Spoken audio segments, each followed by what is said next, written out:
Hello hello भाई, नमस्कार नमस्कार दोस्तों। तो क्या हाल चाल है आप सभी लोगों के।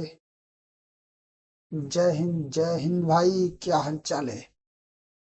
तो आज हमारा अरिथमेटिक प्रोग्रेशन का last chapter, last exercise, exercise 5.4 बचा हुआ है। बाकी हमने सारी एक्सरसाइज खत्म कर दिए और आज इसे हम निपटा देंगे। तो चलिए शुरू करते हैं इसको। और देखो, ये एनसीईआरटी में दिया गया है, लेकिन ये उसने लिखा है कि ऑप्शनल है, मतलब तुम्हारी इच्छा हो तो करो या नहीं। लेकिन एनसीईआरटी में दिया गया है तो हम करेंगे इसे, है ना। इसके सारे सवाल को हम सॉल्व करेंगे, क्योंकि हम पूरी एनसीईआरटी आपको बेसिक से लगाकर एकदम एक एक एग्जाम्पल से लगाकर पूरे एक्सरसाइज के सारे सवाल को करवा रहा हूँ। तो मैंने सोचा इसको क्यों छोड़ू भाई, एग्जाम से भी यहाँ से भी क्वेश्चन दे सकता है वो, है ना। तो चलिए शुरू करते हैं। और हाँ, आपको फार्मूले सारे याद होने चाहिए इसमें। और थोड़ा इसमें थोड़ा सा सवाल का लेवल क्या है, थोड़ा सा डिफरेंट है भाई। तो समझेंगे, कोई दिक्कत नहीं। बस आपको ध्यान लगा के यहाँ पे देखना है। कॉपी और पेन निकाल लो और अपने दिमाग को यहाँ पे लगाओ।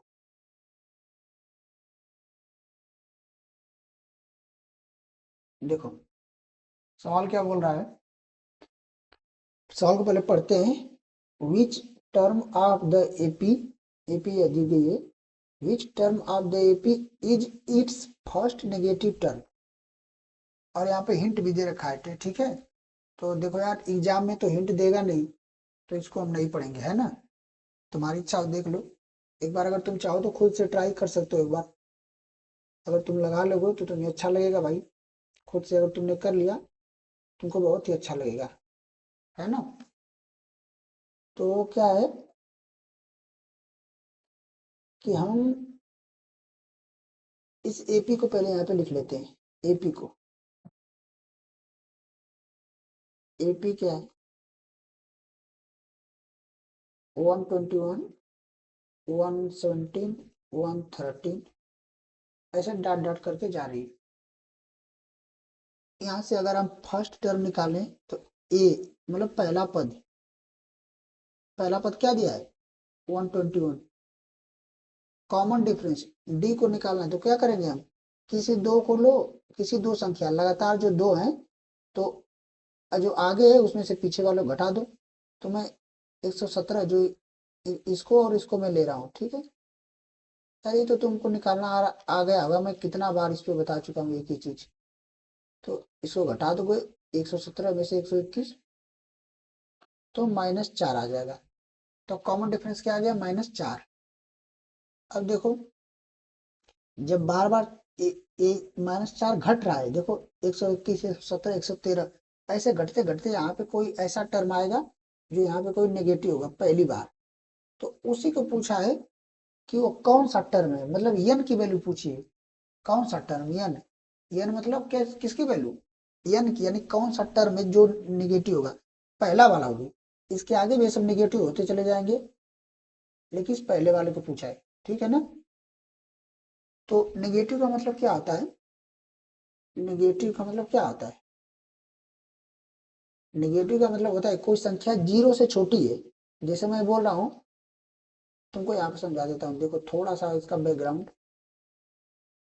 जैसे ये नंबर लाइन होती है ना, नंबर लाइन तुमने पढ़ा हुआ थोड़ा सा, क्लास 6 7 में, 8 में।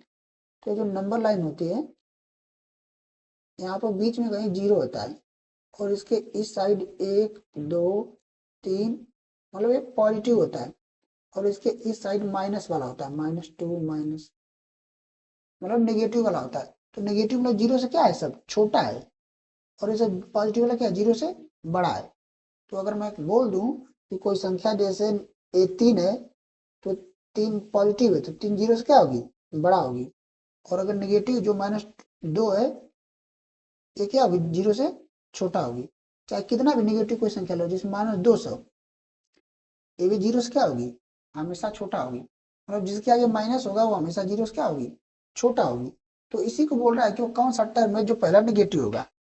तो हमको टर्म कैसे निकालते हैं, और कोई टर्म निकालना हुआ तो हम उसका क्या निकालते हैं, nth टर्म के लिए क्या लिखते हैं, an। तो मानते हैं कि भाई an अगर निगेटिव है तो मतलब an 0 से क्या है, छोटा है। यहाँ पर समझ में आ गया। तो इसी चीज को हम क्या करते हैं, मानकर क्या करेंगे, सवाल को आगे प्रोसीड करेंगे। हमें ए पता है, ए हमें यहाँ पर क्या दे 121, डी पता है -4, और एन का फार्मूला क्या होता है, nth टर्म का फार्मूला क्या होता है, a plus n-1 multiply by D. बस इसमें हम पुट करें जो वैल्यू दिया है, तो यहाँ पे लिख लेते हैं an इज लेस देन 0। तो a का मान कितना है 121 प्लस n-1, n का मान तो निकालना है -1 इंटू डी, डी का मान कितना है -4 और लेस देन 0। और इस बात को याद रखना कि n जो होता है यह क्या होता है, ये कोई संख्या होती है ना, संख्या में इसकी कोई पोजीशन होती है, जैसे पहला, दूसरा, तीसरा, चौथा, पांचवा, छठवां, ये चीज होता है ना, मैंने काफी बार बता रखा है। तो n क्या होता है, मतलब एक नेचुरल नंबर होता है। अगर मैं इसको नंबर के रूप में बताऊं तो n क्या है, नेचुरल नंबर।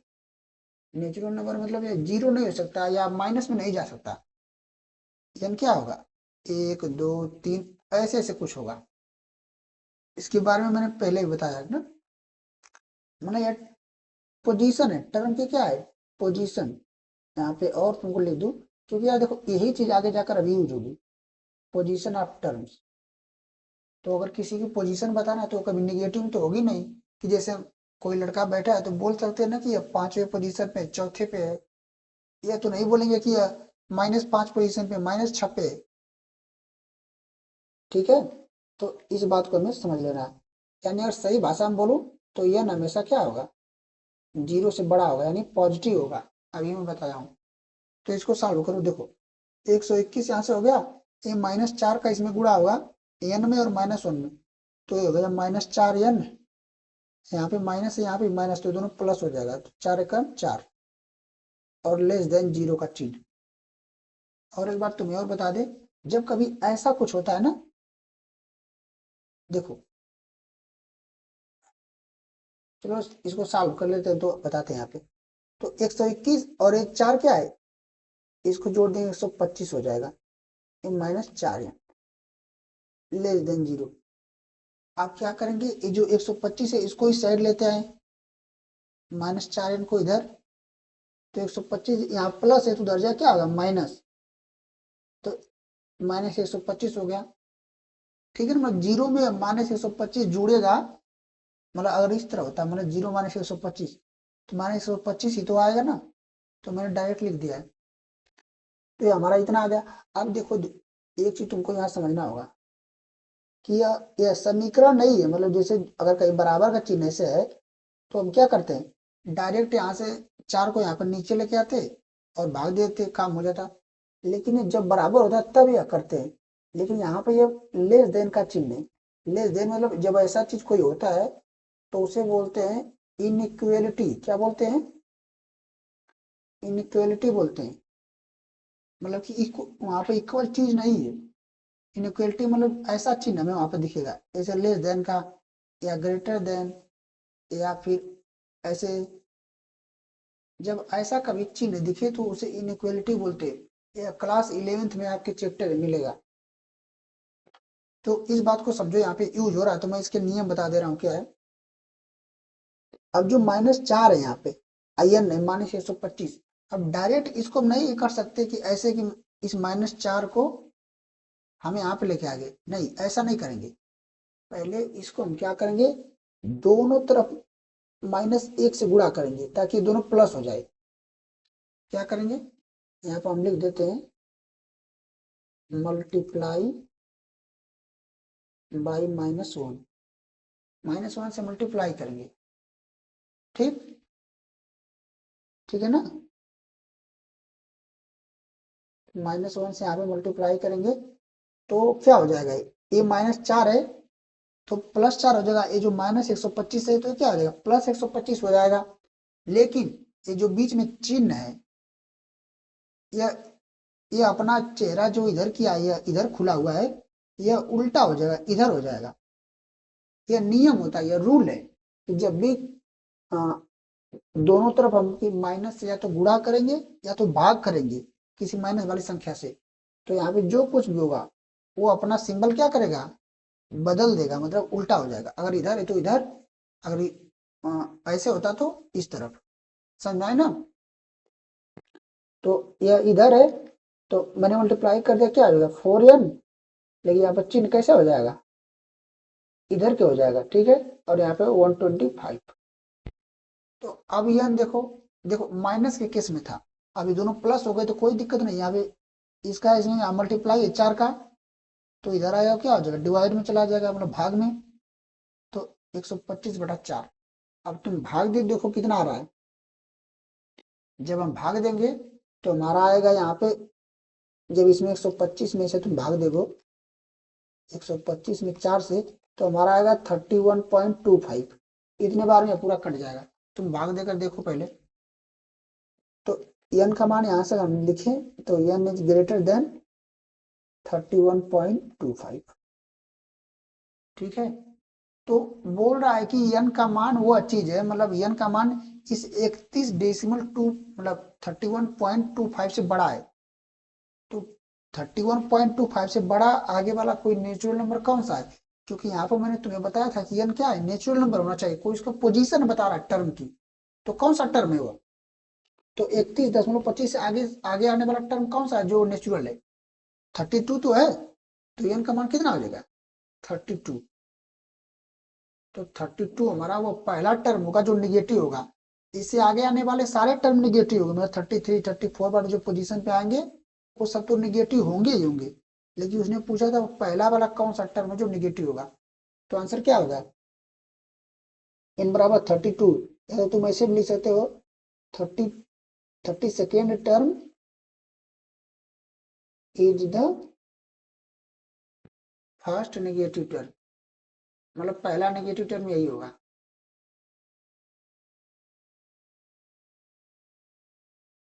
ठीक है ना। तो हमारा आंसर क्या होगा 32। तो यही आपका सवाल था। ऐसा सवाल आ सकता है कि पेपर में, तो अगर आपने किया होगा तो आप इसको जरूर करना, क्योंकि कुछ लोग इसको छोड़ के चले जाएंगे, ऐसे ही देखेंगे कठिन है बस छोड़ के चले जाएंगे। तो उनको इस वो लोग तो ये कर नहीं पाएंगे, लेकिन अगर आप इसको करेंगे तो भाई आपका नंबर मिलेगा। देखो मैंने इतना समझाया तो इतना टाइम लगा है, अगर आप इसको जल्दी से एकदम, जैसे आपका कैलकुलेशन फास्ट है और आप चीजों को, ये तो मेरे को समझाने में टाइम लगा है ना, लेकिन जब आप खुद से करोगे तो आप जल्दी कर लोगे। और अगर आप देखो एक बार में नहीं कर पा रहे हो तो फिर से एक बार सोल्यूशन देख लिए, फिर से एक बार अपने से कोशिश करने की कोशिश करो। फिर अगर कहीं दोबारा समस्या आ रही है तो आप देखो कि मैं कहाँ पे अटक रहा था। तो इस प्रकार से हमें मैथ समझ में आएगी, है ना। तो अगले सवाल पे चलते हैं। अगला सवाल देखो हमारा क्या है।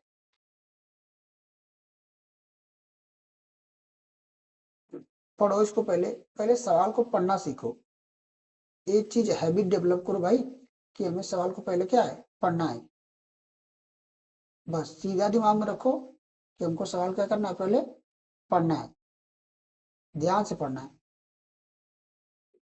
देखो, the sum of the third and seventh terms of an AP is 6 and their product is 8। Find the sum of first 16 terms of the AP. सवाल से तुम निकालना सीखो कि वो क्या चीज दिया है और क्या पूछना चाह रहा है। तो क्या चीज दिया है, अगर हम देखें यहाँ पे तो बोल रहा है कि थर्ड टर्म यानी A3, ये तो एपी है, पहले उसने बोल रखा है, मतलब बोल रहा है थर्ड टर्म और सेवेंथ टर्म का सम सम सम कितना दिया 6। सेवेंथ टर्म का सम कितना दिया 6। तो ए थर्ड और A3 और A7 बराबर 6, ये चीज हमें दिया है। दूसरा क्या दिया है, दियर प्रोडक्ट इज 8। प्रोडक्ट मतलब होता है गुड़ा, गुड़ा मतलब गुणनफल, यानी A3 मल्टीप्लाई बाई A7, वो कितना दिया है 8 दिया है। आगे पूछा है find the sum of first 16 terms, मतलब सम पूछा यानी सम मतलब एसएन पूछा है 16 टर्म्स का, तो यह निकालना है। यह चीज दिया है तो इसकी सहायता से हमें यह निकालना है, ठीक है ना। तो क्या करते हैं, हम मान लेते हैं कि फर्स्ट टर्म क्या है, ए है, और कॉमन डिफरेंस क्या है, डी है, क्योंकि यही चीज तो बार बार यूज होता है ना, तो इसको हम ए डी मान लेते हैं। और ए एन का फॉर्मूला क्या होता है, अभी पिछले सवाल में मैं बताया था, a plus n minus one into d. तो ए थ्री क्या हो जाएगा, ए थ्री हो जाएगा ए प्लस एन माइनस वन है, यानी कि जगह थ्री है तो थ्री, तीन में से ये जाएगा कितना हो जाएगा, दो, दो डी बराबर कितना ये तो एक टर्म हुआ ना, ये तो अभी ए थ्री का लिखा है, यहाँ पर प्लस है, मैं इसी में रख रहा हूँ जो ए थ्री प्लस ए सात बराबर छह है। दूसरा ब्रैकेट में ए सात की जगह क्या हो जाएगा, ए प्लस इस फार्मूले में ए सात, एन की जगह क्या है सात, सात में इस जगह छ, छ डी बराबर यहाँ पे छह दिया है। अब इसे इसको सॉल्व करो, यहाँ पे ए है, यहाँ पे है तो दो ए, यहाँ पे प्लस टू डी, यहाँ पे प्लस छ डी, तो आठ डी बराबर छ। आगे सॉल्व करोगे तो यहाँ से हो जाएगा ए, ये दो कॉमन हो जाएगा ना, तो दो बाहर निकाल लो, यहाँ से ए प्लस यहाँ पर फोर डी बराबर छ। अब देखो दो जो यहाँ पे है, यहाँ पे गुणा है बाहर, तो ए प्लस फोर डी बराबर छ बटा के दो, ये जो गुणा है बराबर की इस साइड आएगा तो भाग में चला आएगा, तो ए प्लस चार डी, दो में यहाँ भिन्न का मतलब क्या होता है, भाग देना, तो भाग दोगे तो तीन आएगा, छह में दो से भागो क्या आ जाएगा, तीन, तो ए प्लस चार डी बराबर तीन आ गया, एक समीकरण यह बन गया। अब दूसरा क्या है, ए तीन गुणे एक सात, तो इसको देखते हैं, ए तीन गुणे ए सात, कुछ नहीं करना है, बराबर कितना दिया है, आठ, रखो वैल्यू, ए तीन की जगह कितना आता है, ए थ्री, ए प्लस टू डी, ए प्लस टू डी मल्टीप्लाई ए सेवन क्या था, ए प्लस सिक्स डी बराबर आठ। आगे लेते हैं सॉल्व, इसको करते हैं, तो ए प्लस टू डी जो है, और एक क्या था, ए प्लस सिक्स डी बराबर आठ, और हमको पता है कि ए देखो यहाँ से ये जो समीकरण है ए प्लस चार डी बराबर तीन, यहाँ से हमको क्या पता है कि चूंकि ए प्लस चार डी बराबर तीन, तो ए बराबर क्या हो जाएगा, तीन, और माइनस चार डी इधर ला दो। मैं चाह रहा हूं कि जो समीकरण ये वाला है इसमें, अगर इसको समीकरण एक नाम दे दें और इसको समीकरण दो, तो क्या हो जाएगा, इस ए का मान इसमें रखते हैं समीकरण दो में, तीन माइनस चार डी, जहां जहां ए है वहां पे तीन माइनस चार डी रख दो, तो क्या हो जाएगा, ए तीन माइनस चार डी प्लस टू डी, फिर दूसरा कोष्टक ए की जगह फिर रखो तीन माइनस चार डी प्लस छ डी बराबर आठ। ये देखो कितना हो जाएगा, ये तीन माइनस चार डी प्लस टू डी, तो कितना हो, तीन माइनस टू डी, ये कितना है, तीन माइनस चार डी प्लस छ डी, तो तीन प्लस टू डी बराबर आठ। अब देखो ये एक फार्मूला होता है ए माइनस बी, दूसरे कोष्टक में ए प्लस बी, ठीक है ना, मतलब ये फार्मूला होता है, ऐसे में लिख दूं ए माइनस बी एक कोष्टक में और ए प्लस बी, तो ये फार्मूला होता है ए स्क्वायर माइनस बी स्क्वायर बनता है, तो ए की जगह तीन है और बी की जगह क्या है, टू डी, देखो सेम लग रहा है ना, तो बस इसको इसी पे खोल दो रख के, तो क्या हो जाएगा, ये हो जाएगा तीन का स्क्वायर यानी थ्री का स्क्वायर, ए की जगह तीन है तो ये फार्मूला यहाँ पे तीन का स्क्वायर आएगा माइनस, बीच में माइनस का चिन्ह है, और बी की जगह क्या है टू डी, तो टू डी का स्क्वायर बराबर आठ। सॉल्व करो, तीन की जगह तीन का स्क्वायर नौ, माइनस दो का टू डी स्क्वायर, मतलब एक बार दो का स्क्वायर फिर डी का स्क्वायर, तो दो का तो दो दूनी चार और डी का डी स्क्वायर, बराबर 8। अब क्या करते हैं, ये जो 9 है ये तुम इसको ऐसे कर लो, देखो ये जो 4d² है ना, इसको यहीं पर रहने दो, मतलब इस साइड लेते आओ बराबर के, और 9 में से 8 जाए कितना हो जाएगा 1, तो ये +1 हो जाएगा, और 4d को इस साइड लेते आओ, फिर अपना बदल लो साइड जिसको जिधर रखना चाहो।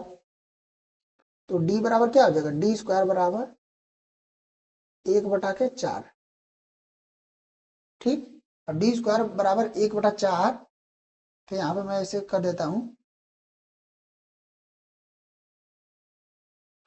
d² बराबर 1/4 यहाँ पे आ गया ना, तो d बराबर क्या हो जाएगा, करड़ी में 1/4, और यहाँ पे प्लस माइनस आता है, इस बात को ध्यान रखना, जब b² इस साइड आता है तो यहाँ पे प्लस माइनस दोनों आएगा, तो d बराबर क्या आ जाएगा, 1/4 का हटेगा करड़ी, तो 1 का वर्ग तो 1 ही हो जाएगा, वर्गमूल, मतलब स्क्वायर रूट, और 4 का क्या हो जाता है 2, तो प्लस माइनस 1/2, ये तो तुमको पता चल रहा है ना कि 1 का स्क्वायर रूट 1, 4 का 2, तो d का कितना मान आ गया, d का वैल्यू आ गया, एक वैल्यू आ गया 1/2, और एक वैल्यू आ गया -1/2, मतलब दोनों को अलग कर लेते हैं, प्लस वाले के यहाँ तो प्लस लगाओ या नहीं कोई दिक्कत नहीं, तो यह d का मान आ गया।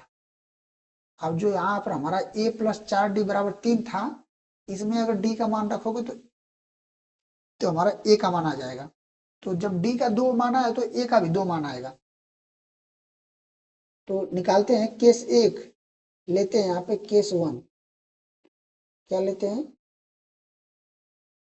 केस 1, मतलब केस 1 क्या मतलब, जब d बराबर, अगर तुम लिखना चाहो थोड़ा एग्जाम की दृष्टि से तो ऐसे लिख दो, जब when d = 1/2, तो d = 1/2 है, और हमको पता है कि हमने लिखा था a बराबर 4 - 3d, a बराबर क्या था, अरे 3 - 4d, ये हमने निकाला था ना a बराबर, तो अब इसमें d का मान रखो, तुमको a का मान पता चल जाएगा, तो a बराबर हो जाएगा 3 - 4, 4d मतलब 4 में 1/2 का गुणा, d की जगह 1/2 रखना है, सॉल्व करो, 3 माइनस 2 से यहाँ कट जाएगा, 2 दूना, तो 3 - 2 बराबर 1, a का मान कितना आ गया 1, तो a का मान 1 आ गया, d का मान कितना है 1/2।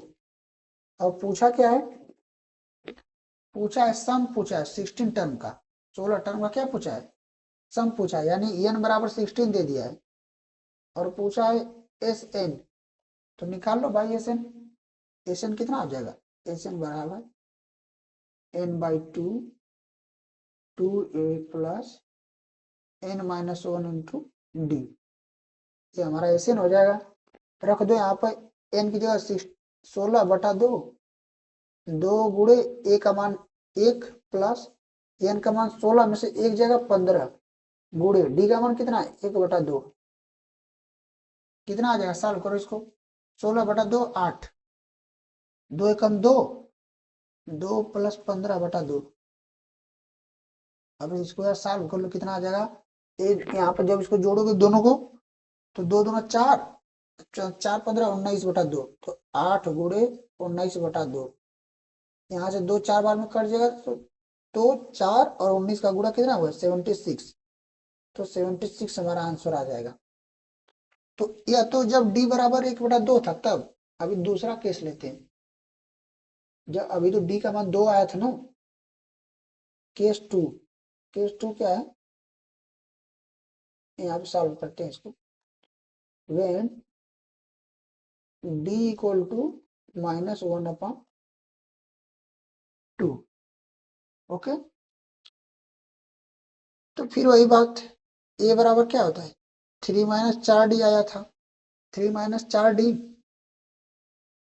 तो a बराबर 3 - 4 गुणे -1/2, इस बार रखना है, तो ये हो जाएगा 3, ये -4 और -1 गुणा करें क्या हो जाएगा +4, लेकिन यहाँ 2 काट देगा इसको, तो 2 दूना यानी 3 + 2, तो ये बराबर क्या आ गया 5, तो यहाँ से मिल गया a बराबर 5, कामा d बराबर -1/2, और n का मान 16 दिया है, और Sn पूछा है, तो Sn इस केस में भी हम निकाल लेते हैं, तो फिर वही एस एन बराबर एन बाई टू, तो एन बाई टू यानी 16/2। अब दोबारा मैं नहीं लिखूंगा, फार्मूला है ना, 2 × 1 यानी ए का मान क्या है 5 प्लस n-1 यानी 15, 16 में से एक जगह 15 गुड़े डी का मान -1/2। सॉल्व कर दो इसको, 16/2 8, 2 5 10, 15 में से क्या है -15, यानी यहाँ पे आएगा -15/2। इसको सॉल्व करो, ये हमारा हो जाएगा 8 गुड़े, यहाँ पे 2 दाम में 20, 20 में 15 हो जाएगा 5, 5/2। ये 2 चौको 8 यहाँ से कट जाएगा, तो 4 × 5 20, 20 हमारा आंसर आ गया। तो हमारे पास 2 आंसर आ गया, एक हमारा 20, एक हमारा क्या आ गया, यहाँ पे लिख दूं मैं, अगर लिखना चाहो तो when d बराबर 1/2 कामा a बराबर क्या था 1, तो a16 यानी 16 पदों का योग कितना था 76 आया था। एक आंसर यह है, और एक आंसर क्या आ जाएगा when d बराबर -1/2 a बराबर 5, तो ए 16 बराबर कितना आ गया 20। तो हमारा 2 आंसर हो जाएगा। आई बात समझ में? तो ये हमारा इतना बड़ा सवाल हो गया, इतना बड़ा सलूशन है इसका। तो यार जिन लोगों को कोई मतलब इसमें कोई और दिक्कत आई हो तो आप कमेंट कर सकते हो, ठीक है ना। अब अगला सवाल पढ़ते हैं, थोड़ा ध्यान से पढ़ना इसको, बहुत ही इंपॉर्टेंट सवाल है। बोल रहा है कि अ ladder has rungs 25 centimetre apart, यानी 25 सेंटीमीटर दूरी पर। बोल रहा है कि एक सीढ़ी है, सीढ़ी जानते हो ना, समझाता हूँ तुमको। यहाँ पे देखो सीढ़ी दी है, फिगर में सीढ़ी दिया है। बोल रहा है सी फिगर 5.7, ये जो हमारा चित्र दिया गया है इसको सीढ़ी बोलते हैं। ऐसे जो होती है, ऐसे क्या ऐसे होता है ना सीढ़ी। अरे यार आपके घर पे भी होगी, और अपना शादी वादी में देखा होगा, जो लोग टेंट उट सजाते हैं तो उसी पे चढ़ के सजाते हैं ना, तंबू वंबू लगाते हैं, तो उसी सीढ़ी की बात कर रहा है। वो सीढ़ी नहीं कि जो छत पे होती है, छत के लिए जो अंदर बनी होती है सीमेंट की, वो सीढ़ी नहीं है। बोल रहा है कि अ लैडर है रंग्स, रंग्स में से होता है ये रंग्स, ये जो सीढ़ी में ऐसे डंडे लगे होते हैं ना, ये डंडे जिस पर पैर रख के चढ़ते हैं, इसको इसको रंग्स बोलते हैं। क्या बोलते हैं इसको? रंग्स। आई बात समझ में? तो हमारे क्या है रंग्स। बोल रहा है कि 25 सेंटीमीटर अपार्ट, मतलब कि जो डंडों के बीच में दूरी है ये 25 सेंटीमीटर है, मतलब 25 इसमें इन दोनों के बीच में दूरी कितनी है 25। अब जितने भी डंडे लगे हैं उन सबके बीच में दूरी कितनी है 25 दूरी है, 25 सेंटीमीटर। बोल रहा है the rungs decrease uniformly in length from 45 centimetre at the bottom to 25 centimetre at the top. मतलब बोल रहा है कि जो सबसे नीचे वाला डंडा है वो 45 का है, और यह घटते जा रहा है। जब ऊपर डंडा की लंबाई क्या है, डंडे की लंबाई जो ये डंडा है रंग इसकी लंबाई क्या है घटती जा रही है, और सबसे जो ऊपरी वाला है उसकी लंबाई कितनी है 25 है। और उसने बोल रखा है कि ये यूनिफॉर्मली घट रहा है, मतलब एक समान रूप से घट रहा है। तो एक समान रूप से घट रहा है तो क्या मतलब इसे निकाल रहे हैं, मतलब कि ये एक पैटर्न बना रही है। ये जो भी अगर इसको लेंथ माने केवल, तो ये पैटर्न बना रही है कि एक समान रूप से घटना या एक समान रूप से बढ़ना को क्या बोलते हैं, उसे एपी बोलते हैं, जो सीरीज बनती है। ये मैंने शुरू में ही बताया था। और उसने एक बात और बोला है कि if the top and the bottom rungs are 2.5, मतलब इसको बोल सकते हैं 2.5, इसको बोल सकते हैं ना 2.5 को तो बोल सकते हैं 2.5 मीटर, कोई दिक्कत, मतलब 2.5 बोलते हैं, 2.5 मीटर अपार्ट, मतलब जो नीचे वाला है और जो सबसे ऊपर वाला है इनके बीच में दूरी कितनी है 2.5, ठीक है ना, यानी 2.5। तो बोल रहा है what is the length of the wood required for the lungs rungs, जो डंडे की लंबाई है, इसकी डंडे की लंबाई, इसकी लंबाई, इसकी लंबाई, और जो करते करते सबसे छोटे वाला, इन सब की डंडों की लंबाई को जोड़कर बताना है हमें कितना लंबाई लगेगी। आई बात समझ में? तो सवाल का मतलब आप समझ गए हो। अब मैं इसको चलिए सॉल्व करना शुरू करते हैं। तो सॉल्यूशन यहाँ पे लिख लेते हैं। तो देखो क्या, और हमको अब पता करना पड़ेगा कि डंडे कितने हैं टोटल सीढ़ी में। पहले ये तो पता करना पड़ेगा भाई डंडा कितना है सीढ़ी में। तो देखो सबसे ये जो सबसे नीचे वाला डंडा है, मैं यहाँ पे आपको लेता हूँ।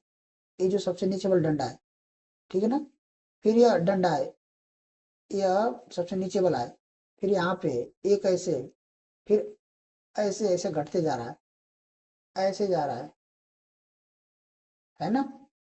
और इनके बीच में टोटल दूरी कितनी है, 2.5 मीटर, यानी 2.5 मीटर। और 2.5 मीटर का मतलब क्या हो गया, ये भाई 1 मीटर बराबर क्या होता है, 100 सेंटीमीटर। मतलब 1 मीटर बराबर कितना होता है, 100 सेंटीमीटर। तो 2.5 मीटर बराबर कितना हो जाएगा, 100 से गुणा कर देंगे, यानी 250 सेंटीमीटर, यही ना। अब जब बोल रहा है कि इस दोनों के बीच में जो गैप है वो 25 का है, बार बार 25 का गैप है। तो और जो पूरा गैप है वो 250 का है। तो हम बता सकते हैं टोटल कितने गैप हैं। तो हम 25 से भाग दे देंगे, यानी टोटल गैप कितना हो जाएगा, 250 बटा के, टोटल तो 250 है पूरा गैप। लेकिन नंबर आप यहाँ पे लिख सकते हैं, नंबर ऑफ टोटल गैप्स, मतलब कितने टोटल गैप नंबर्स कितने हैं। यह एक गैप हो गया, यह गैप, ठीक। तो ऐसे कितने गैप बनेंगे डंडों के बीच में। तो जो टोटल इसकी गैप की लंबाई दी है और जो दो डंडों के बीच लंबाई है उसको टोटल में क्या करेंगे, डिवाइड कर देंगे, यानी 25 से डिवाइड कर देंगे। तो हमारा कितना आ जाएगा, 10।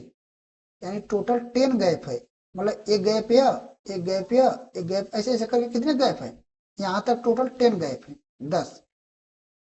तो अब समझो हमें तो निकालना है टोटल डंडे कितने, तभी तो हम सबकी लंबाई जोड़ पाएंगे। तो यहाँ पे एक ट्विस्ट है, समझो। जैसे एक दो दो डंडे हैं ना, इनके बीच में कितने गैप है, एक गैप है। फिर यहाँ पे एक, यहाँ पे गैप है।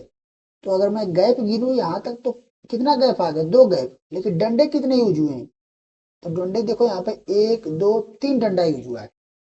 अरे बात समझ में, जैसे यहाँ से समझो, जैसे ये एक गैप हो गया ना, एक गैप यह है, एक गैप यह है, एक गैप यह है, एक गैप यह है। आई बात समझ में, कितना गैप है देखो, एक गैप, दो गैप, अरे यार ये तो हो गया। अगर मैं गिनूं तो एक गैप या, दो गैप या, तीन गैप या, चार गैप। तो चार गैप है, कितना गैप है यहाँ पे, चार गैप है। लेकिन अगर तुम गिनो कि कितने डंडे हैं यहाँ पे, तो 1 2 3 4 5, मतलब 5 डंडे हैं। मतलब चार गैप बनाने के लिए हमको सीढ़ी के 5 डंडे चाहिए। समझ में आई। तो यहाँ पर हमारा 10 गैप आया है। तो टोटल कितने डंडे हैं, मतलब एक ज्यादा है। जैसे यहाँ पे 4 गैप है तो 5 डंडे लग रहे हैं। तो यहाँ पे 10 गैप आ गए हैं, तो कितने लगेंगे, नंबर ऑफ रंग्स कितना हो जाएगा, नंबर ऑफ रंग्स, रंग्स मतलब सीढ़ी के डंडे, 10 + 1 यानी कितना, 11। ये चीज हमारी मेन इंपॉर्टेंट थी, ठीक ना। अरे यहाँ पे मैं थोड़ा इसको बड़ा लिखता हूँ, क्योंकि यही तो मेन इंपॉर्टेंट है।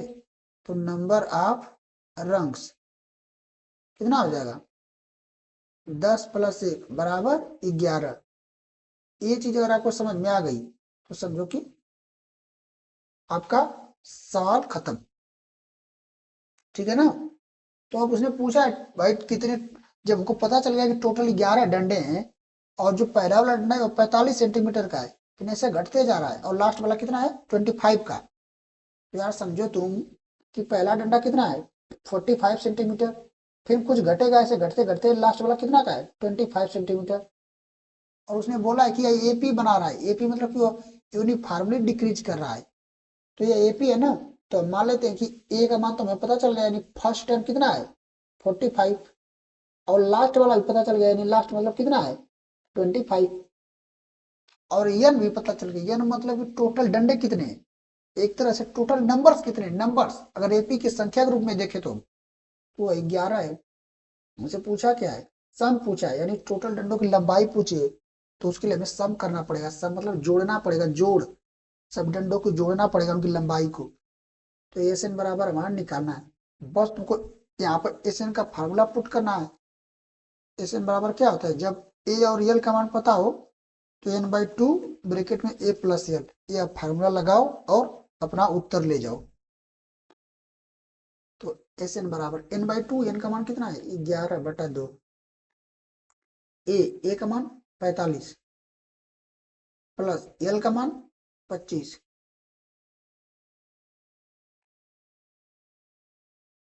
सॉल्व कर दो इसको, 11/2 गुड़े 45, 25, 70 हो जाएगा, 11 गुड़े 35 कितना आ जाएगा 385, 385 आ गया। उसने पूछा टोटल लेंथ है, या लेंथ में बात हो रही है, लंबाई में बात हो रही है, तो सेंटीमीटर हो जाएगा। यही हमारा आंसर है। आई बात समझ में। तो भाई यह सवाल भी बहुत अच्छा सवाल था, आपको थोड़ा सोचना पड़ेगा इसमें। चलिए आगे बढ़ते हैं सवाल नंबर 4 पे। अब सवाल नंबर 4 भी बहुत ही अच्छा है, इसको भी आपको थोड़ा तो सोचना ही पड़ेगा। पहले आप खुद से एक बार ट्राई करो, सोल्यूशन देखो इधर। बोल रहा है the houses of a the houses of a row are numbered consecutively from 1 to 49। क्या कह रहा है भाई, बोल रहा है कि घर है, मतलब कुछ घर हैं इन अ रो, मतलब एक कतार में, जैसे एक ऐसे सीधी लाइन में, ये समझो कि ऐसे सीधी लाइन में घर बने हैं।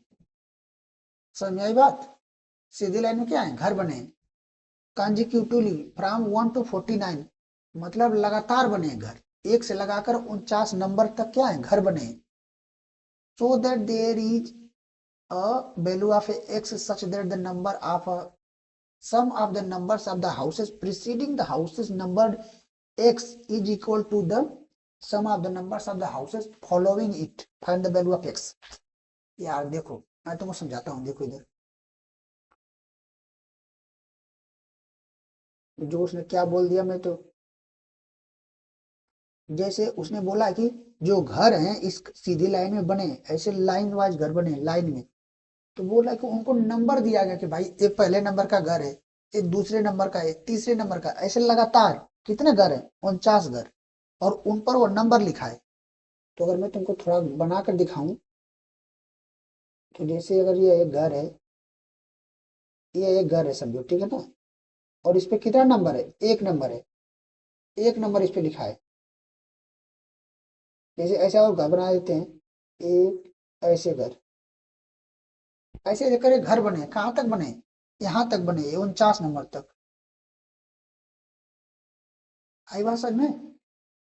तो अगर मैं लिखूं यहाँ पे, तो पहले नंबर का घर है, या दूसरे नंबर का घर है, ऐसे ऐसे करके आप समझो घर बने हैं, एक 49 नंबर वाला है लास्ट वाला, ये 49 नंबर है, इस पे 49 नंबर लिखा है।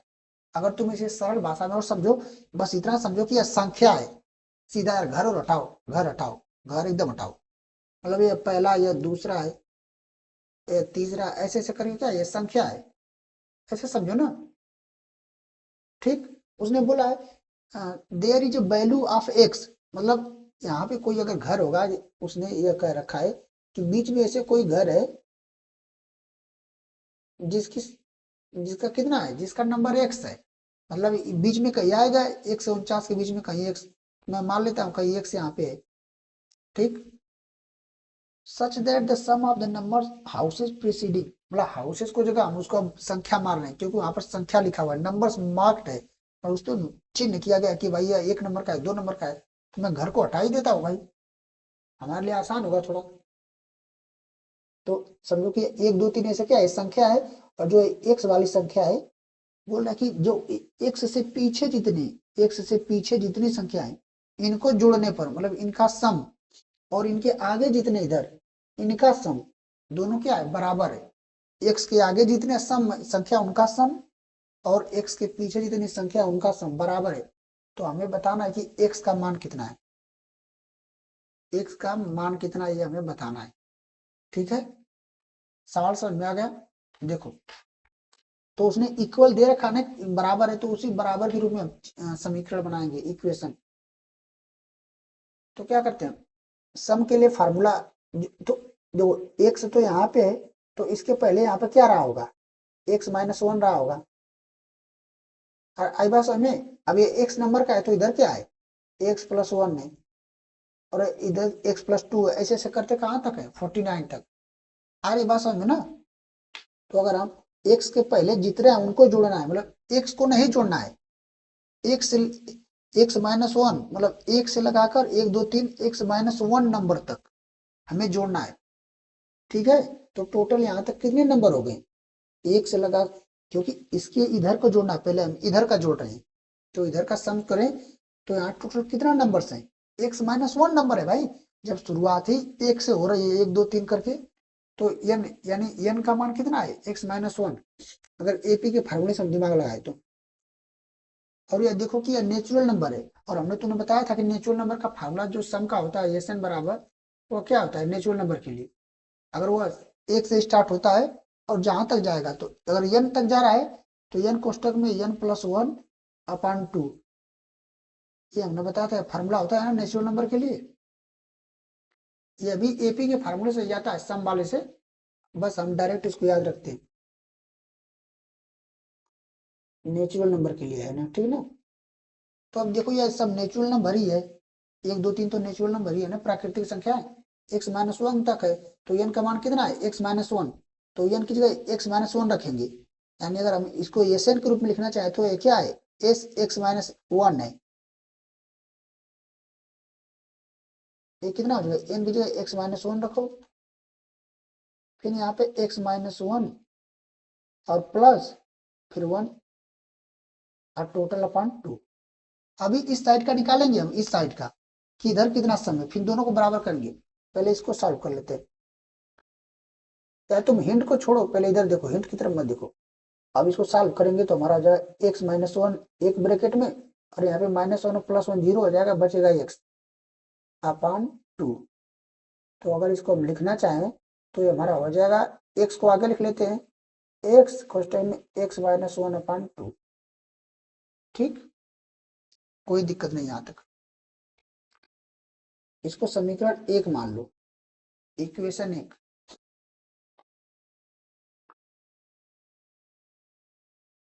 है ना।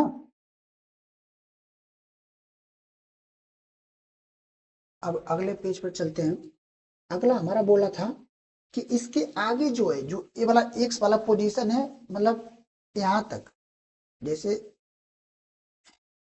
एक से लगाकर 2 3 4 ऐसे ऐसे करके यहाँ से एक्स वाला पोजीशन है। अब इसके आगे ऐसे करके 49, यहाँ पर 49वां पोजीशन है। तो जो एक्स यहाँ पर एक्स के आगे कौन सा पोजीशन आएगा, x+1, आई बात समझ में, यहाँ पर x+1 नंबर होगा उसका, यहाँ पे आगे क्या होगा, फिर x+2, ऐसे करते करते 49 तक। तो हमें x+1 से लगाकर 49 तक का सम निकालना है, तब जाके जो इधर सम था उसको क्या करना है, बराबर करना है। तो यहाँ तक का सम निकालने के लिए हम कैसे निकालेंगे, हमको तो कुछ पता ही नहीं है भाई कि यहाँ का फर्स्ट टर्म क्या है। जैसे या तो कोई नेचुरल नंबर एक से भी स्टार्ट नहीं हो रहा है कि हम लगा दें। अगर हम फर्स्ट टर्म यहाँ पर लगाएं तो x+1 फर्स्ट टर्म हो जाएगा, अगर लिखे हम तो x+1 हमारा फर्स्ट टर्म हो जाएगा, ठीक, और 49 क्या हो जाएगा, लास्ट टर्म। लेकिन हमें पता नहीं कि x पोजीशन किसकी है, x क्या है, किसकी पोजीशन है। तो हमें x के लिए भी क्या करना पड़ेगा, n का मान निकालना पड़ेगा। तो अगर तुम चाहो तो कर सकते हो, लेकिन मैं तुम्हें एक तरीका बताता हूँ और, कि तुम 1 से लगाकर 49 तक का एक बार सम निकालो, और उसमें से यहां तक का फिर इतना 1 से लगाकर 1 तक का सम निकाल कर घटा दो, मतलब 49 तक का पहले निकालो, उसमें से पूरा में से इतना को घटा दो, तो हमारा इतना का आ जाएगा यहाँ तक का। आई बात समझ में, ठीक है। या तो यह कर सकते हो, या तो इसको तुम फर्स्ट टर्म मान लो इस एपी के हिसाब से, x1 को, और इसको लास्ट टर्म मान लो। लेकिन हमें पता करना पड़ेगा कि कितना टोटल टर्म है यहाँ तक, वो भी तुम निकाल सकते हो, क्योंकि 49 माइनस एक्स होगा हमारे हिसाब से, क्योंकि यहाँ तक तो एक्स टर्म है, तो इधर कितना टोटल बचेगा, 49 माइनस एक्स ही बचेगा ना। हाँ तो वो भी निकाल सकते हो, कोई दिक्कत नहीं, ऐसे निकालते हैं चलो। तो अगर तुमको एक तरह समझो, यहाँ पर एपी में उसको उस एपी को बताता हूँ जो यहाँ पे एपी है। देखो मैंने तुमको दोनों विधि बता दिया। एक विधि यहाँ से पूरा यहाँ से ऐसे निकालो 49, फिर उसमें से क्या करो, इतना तक को माइनस कर दो, सेम चीज, कोई दिक्कत नहीं। यहाँ पे तुमको बताता हूँ उसका निकाल के, मतलब एस 49, मतलब sum of 49 terms minus sum of यहाँ से एक्स टर्म, इस चीज को निकालो, तब जाके इसको बराबर कर दो। तो सम ऑफ 49 टर्म निकालने के लिए मैंने बताया था ये नेचुरल नंबर है, तो फार्मूला लगा दो n, कोष्टक में n+1 है, यानी n+1/2 minus S x, x भी नेचुरल नंबर है तो x, और ये समझो कि n की जगह x है, तो x+1/2। सॉल्व कर दो इसको, ये 49 हो जाएगा, 49 × 50/2 माइनस ये कितना हो जाएगा, जब इसको हम घटा देंगे यहाँ तक तब तो ये पूरा इधर का आ जाएगा ना, तो हमारा आ जाएगा x+1/2। इसको सॉल्व कर लो, देखो कितना आ रहा है, एक कट पिट जाएगा तो ये कुछ बचेगा यहाँ पे, ये बचेगा 49, 50 मतलब 2 25, 25 बार में कट जाएगा ना, तो हमारा बचेगा 1225। देखो आप दे देना गुणा भाग करके, यहाँ पे 2 से भाग देना, आएगा हमारा 1225। ये हमारा हो जाएगा एक्स, कोष्टक में x+1/2, ये हमारा समीकरण 2 मान लो। और जो जो चीज अभी मैं तुमको बता रहा था कि तुम इसको x+1 है, यहाँ से लगाकर यहाँ तक जितने टोटल टर्म से उसको निकालो, यानी n का मान, तो n का मान कितना हो जाएगा, देखो ये दूसरा तरीका तुम बता रहा हूँ, इसी सम को निकालने, जो इस सम हमने निकाला है, तो n का मान यहाँ के अगर देखोगे तुम, तो 49 भाई यहाँ तक तो है, लेकिन जब एक से यहाँ पे खत्म है, तो इधर टोटल कितने टर्म है, 49 माइनस एक्स, सीधा बात। और ए यानी अगर फर्स्ट टर्म यहाँ से देखो तुम, तो इस सीरीज की शुरुआत x+1 से हो रही है, तो फर्स्ट टर्म इसके लिए x+1 है, और कॉमन डिफरेंस डी का मान तो भाई सेम वही है, एक है सबके लिए, है ना। तो बस तुम इसको रख दो यहाँ पे, जो फार्मूला हमारा होता है, और लास्ट टर्म नहीं तो तुम लास्ट टर्म यहाँ पे देखो, यहाँ पे लास्ट टर्म पता है 49, तो तुमको डी की भी जरूरत नहीं पड़ेगी, है ना। तो एसएन एसएन यहाँ से क्या हो जाएगा, n/2 a+l, तो n क्या है 49 माइनस x/2, और a क्या है a+l हमारा है, a तो x+1 और l क्या है 49, तो ये हो जाएगा 49 माइनस x/2, और एक कोष्टक में x+49 एक 50। तो इसको सॉल्व या कर दो या तुम इसको सॉल्व कर लो, बात बराबर है दोनों, नहीं तो तुम अपने से एक बार सॉल्व करके देख लेना, ठीक है ना। इसको तुम सॉल्व कर लो या इसको सॉल्व कर लो, बात बराबर तुम्हारे लिए आएगी। और उसके जो इतना आया है 49 माइनस x/2 x+50, इसको बराबर कर देना, जो यहाँ पर पहला समीकरण हमने बनाया है, समीकरण पहला ही वाला क्या बनाया है, x कोष्टक में x-1/2। अब देखो हम आगे बढ़ते हैं, अब इक्वेशन 1 जो हमारा है, इक्वेशन 1 बराबर इक्वेशन 2 करते हैं, तभी तो हमारा समीकरण सॉल्व होगा भाई। इक्वेशन 1 क्या है, इक्वेशन 1 क्या थी, x कोष्टक में x-1/2, x ब्रैकेट में x-1/2 बराबर समीकरण 2 क्या है, 1225 माइनस x माइनस 1225 माइनस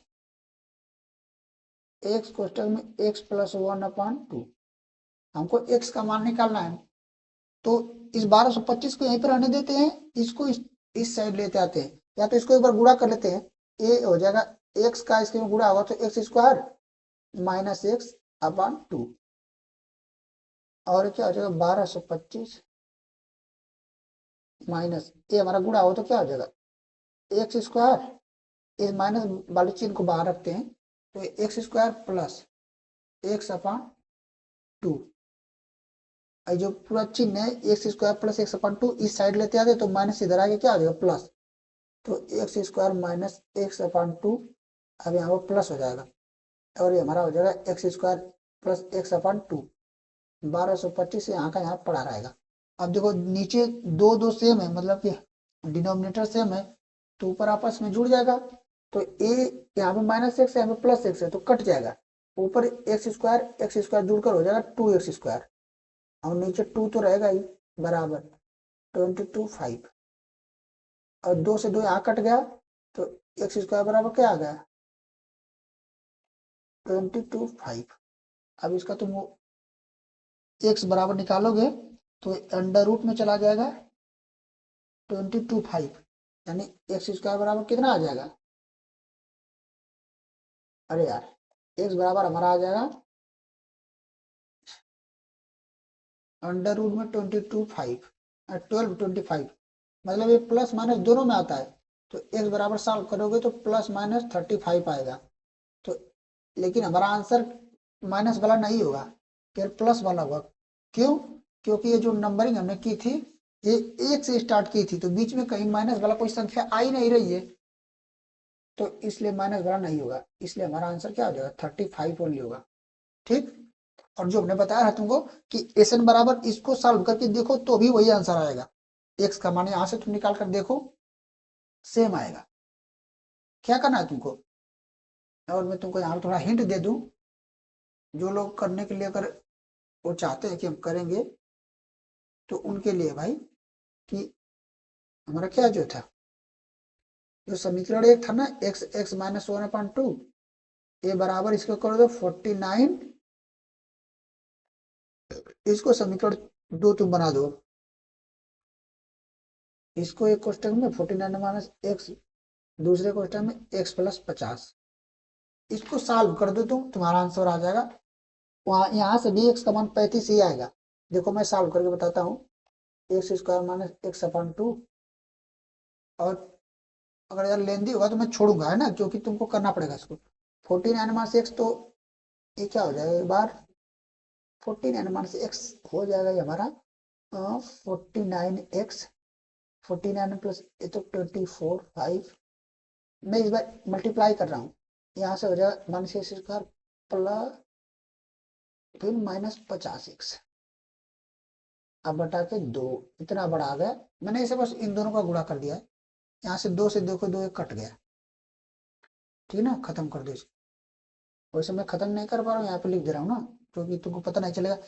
अब इधर देखो एक माइनस 50x ए 49x तो इधर क्या हो जाएगा, इधर तो बचेगा एक्स स्क्वायर माइनस एक्स है, इधर क्या बचेगा, इधर हमारा बचेगा 49x यहाँ पे माइनस 50x है तो माइनस एक्स और ये minus x square minus x square minus x यहाँ पर 2450।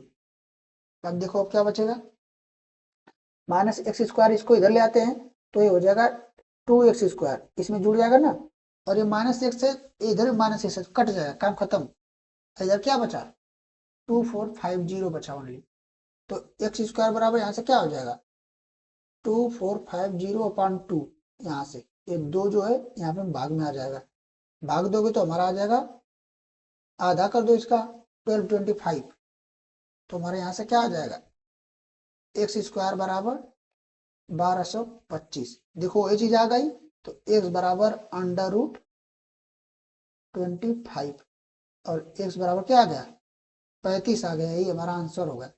तो यही जो मैं बता रहा था कि दोनों से हमारा क्या आ जाएगा आंसर सेम आएगा, ठीक है ना। तो ये बस सोचने का तरीका समझा रहा था मैं। अब हम चलते हैं अपने लास्ट सवाल की ओर जो कि हमारा इस चैप्टर का पूरे लास्ट सवाल है और इस एक्सरसाइज का तो लास्ट सवाल है ही, ठीक है ना। तो अगर तुमको मजा बहुत आया होगा अगर तुमने इसको सॉल्व किया तो इसको पढ़ते हैं। सवाल में हिंट भी दिया है लेकिन हम हिंट नहीं पढ़ेंगे क्योंकि हमें पता है एग्जाम में देगा तो हिंट नहीं देगा हमें ना, है ना। तो सवाल पढ़ो एक बार, सोल्यूशन में लिख लेता हूँ वहां पे। हाँ बोला कि a small terrace at a football ground comprises of 15 steps, each of which is 50 meter long and built of solid concrete. Each step has a rise of 1 by 4 meter and a tread of 1 by 2 meter. See figure. इस चित्र को देखने को बोल रहा है उसने. Calculate the total volume of the concrete required to build the terrace. देखो सीधे बताता हूँ तुमको. एक जो बकवास किया है ना, इसको मैं सीधी तुमको भाषा में बताता हूँ. एकदम सीधी बात, नो बकवास. मेरा गला सूख जा रहा है, तो क्या करते हैं देखो. ये मान लो जो इसने दिया है ना, जैसे कोई फुटबॉल ग्राउंड होता है, तो वहां आसपास ऐसे सीढ़ी बना देते हैं बैठने के लिए. यहाँ पे इस पे कोई सीढ़ी चढ़ता है, एक्सरसाइज करता है, वर्कआउट करता है, तो आप सीढ़ी भी चढ़ सकते हो. तो उसके लिए उसकी बात कर रहा है कि यहाँ फुटबॉल ग्राउंड था, बगल में स्टेयर थी. तो अगर मैं बनाऊं यहाँ तुम्हारे लिए छोटा सा,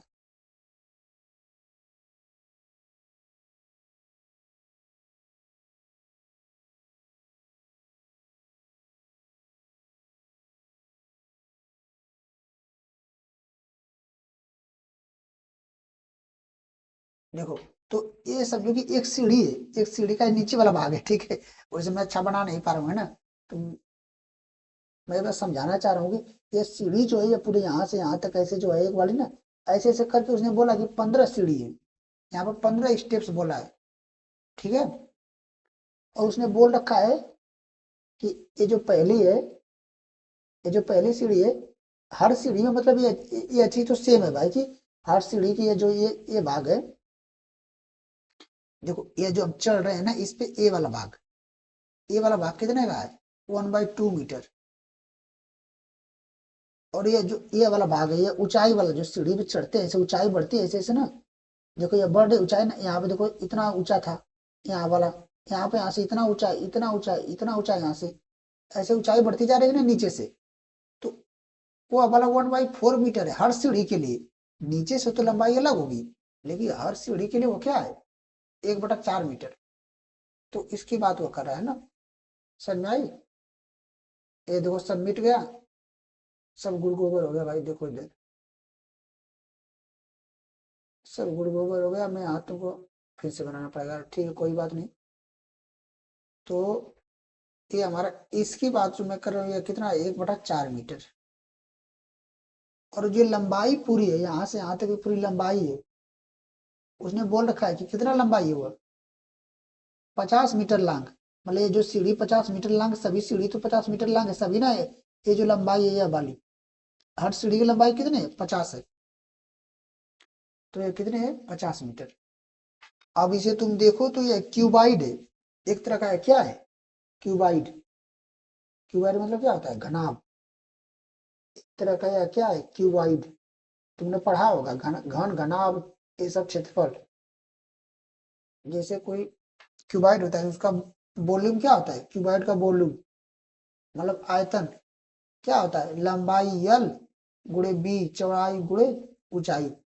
लंबाई गुणे चौड़ाई गुणे ऊंचाई, यह क्या उसका आयतन होता है क्यूबाइड का.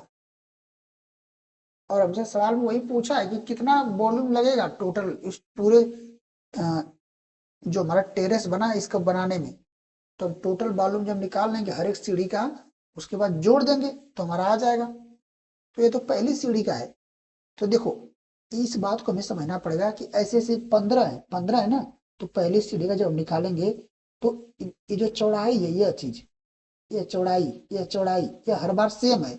लेकिन जो ये ऊंचाई है, इसके लिए पहले वाले के लिए 1/4 है, लेकिन दूसरे वाले के लिए 1/4 नहीं है.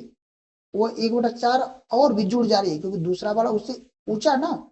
ऐसे तीसरे वाले के लिए 1/4 और जुड़ जा रही है. चौथे वाले के लिए 4 बार 1/4 जुड़ेगा. पांचवें वाले के लिए 5 बार. समझ में आ रहा है ना क्या मैं बता रहा हूँ? जो पहले वाले इतना ऊंचाई पहले वाले के लिए, और दूसरे वाले की ऊंचाई कितना है? यहाँ से जोड़ोगे तो 1/4 तो यह, और जो दूसरी सीढ़ी फिर वो 1/4 है. मतलब 1/4 2 बार. तो ऊंचाई क्या आ रही है?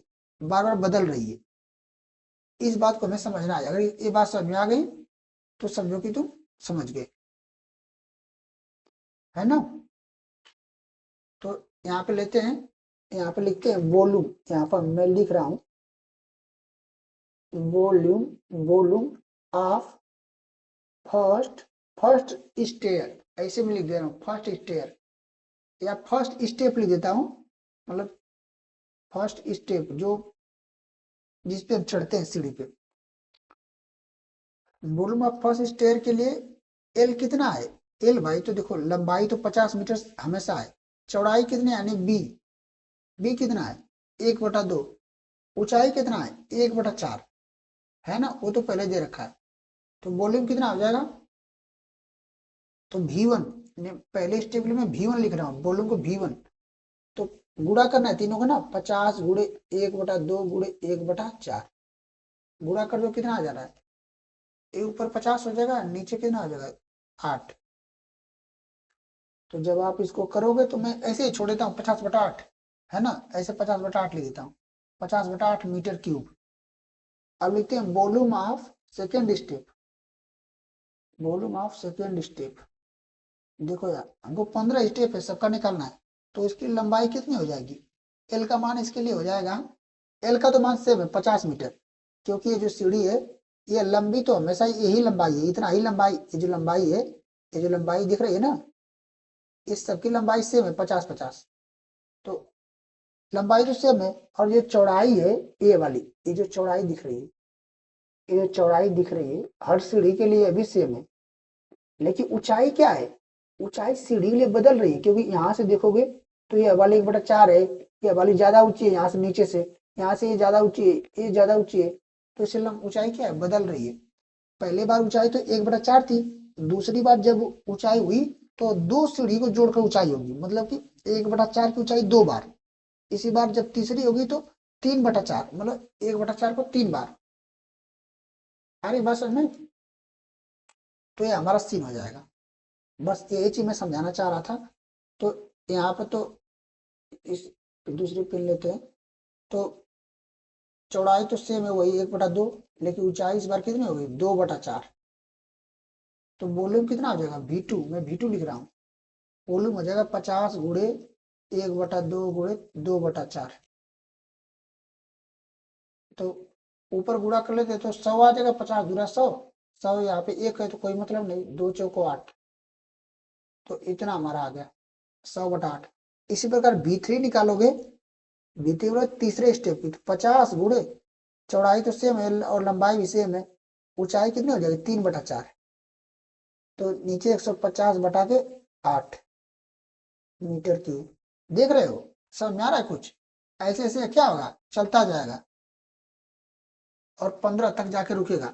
तो एक पैटर्न देखो यहाँ पे मिल रहा है, अगर हम देखिए इस बात को, तो यहाँ पर हमें क्या देखने को मिल रहा है, एक पैटर्न आपको देखने को मिलेगा। कैसा पैटर्न देखते हैं यहाँ पे, V1 कितना है, मैं वॉल्यूम अब लिखता हूँ वॉल्यूम्स, वॉल्यूम्स लिखता हूँ, वॉल्यूम्स मतलब जितने सीढ़े हैं सबके वॉल्यूम्स। पहले का कितना आया था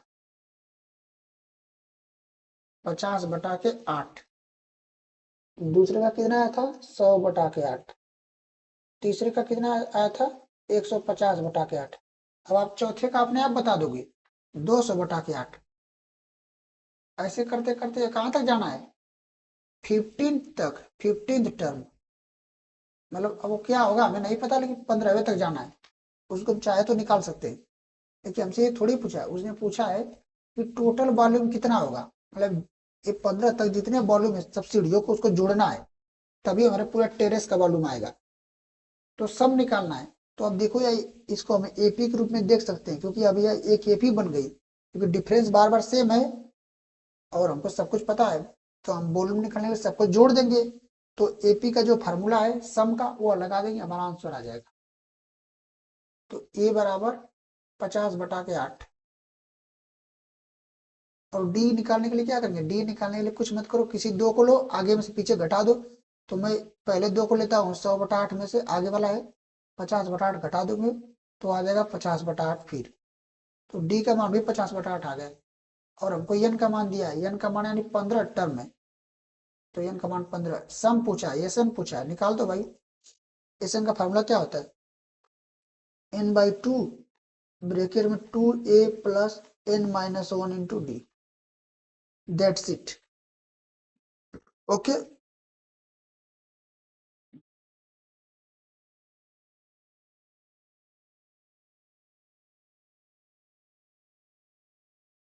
एस एन का मान क्या है, सम n/2। तो रखो यहाँ पे n की वैल्यू, n की वैल्यू कितनी है 15, 15/,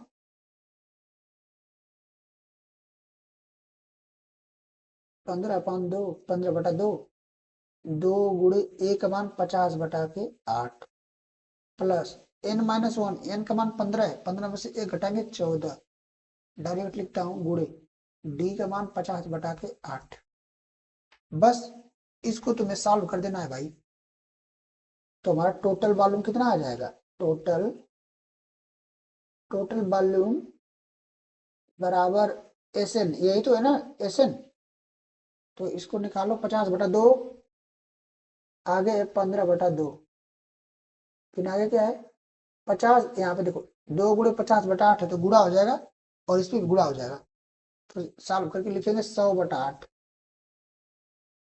प्लस 14 में यहाँ पे था 50 में, तो 14×5 70, 700/8, इसको जोड़ो 15/2, 700, नीचे का जो हमारा सेम हो गया ना डिनोमिनेटर, यानी हर सेम हो गया, तो ऊपर आपस में जुड़ जाएगा 100 और 700, 800, नीचे 8।